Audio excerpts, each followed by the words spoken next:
Hey guys, and welcome back. In today's video I'm going to be painting a nice calming beach seascape scene, whatever you want to call it.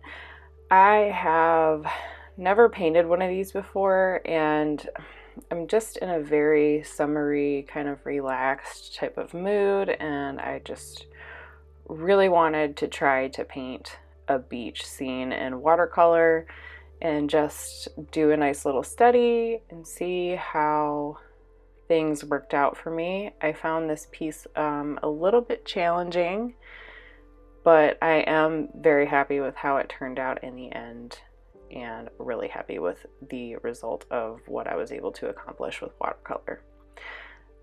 For today's project, I am using a Crescent watercolor board, my Daniel Smith watercolors, some white gouache, and at the end I decided to use the Copic opaque white ink for the very minimal highlights that I needed to do.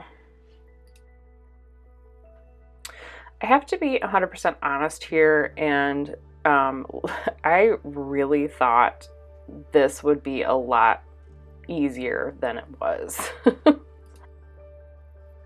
Going into this piece, I didn't want to sketch. I didn't want to plan out my piece a whole bunch. I just wanted to get out my paints and paint. I did find an awesome reference photo. This reference photo I got from pixabay.com. I will leave that linked in the video description below so you guys can check that out.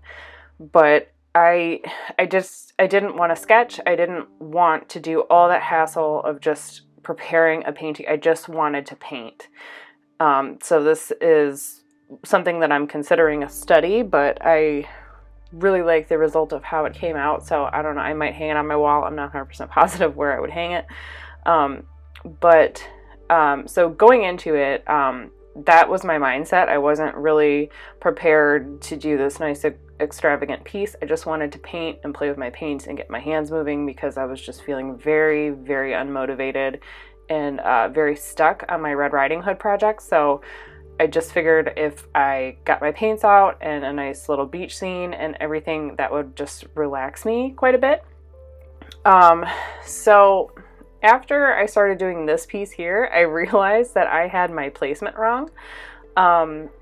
So this doesn't fit exactly quite the way that it's supposed to, but I mean, obviously you're not going to know that unless you're comparing the reference photo to the actual painting, which you know, isn't a big deal when you look at it as a whole, but like while I was painting it, I knew that was the proportions were off, and the ocean wave was supposed to be a little bit higher up, and the beach part was supposed to be bigger than it was, but I had to keep tucking myself out of caring about the proportions and just kind of study what I had on my actual watercolor board here. So once I convinced myself to stop stressing about the proportions, it was quite relaxing, and I had a really good time in putting the more saturated colors in the actual wave.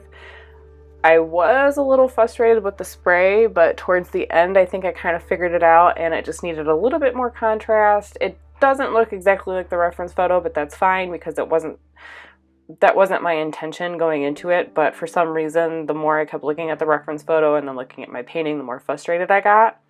So I ended up taking a break from this for quite a while, and finally came back to it this morning, put an episode of Lore on, and just finished it. And I'm very happy that I did, and I'm very happy with the result. And the Copic opaque white ink was super helpful towards the end for getting the little speckles of sunlight in on this piece, and I'm actually really pleased with the result of this one.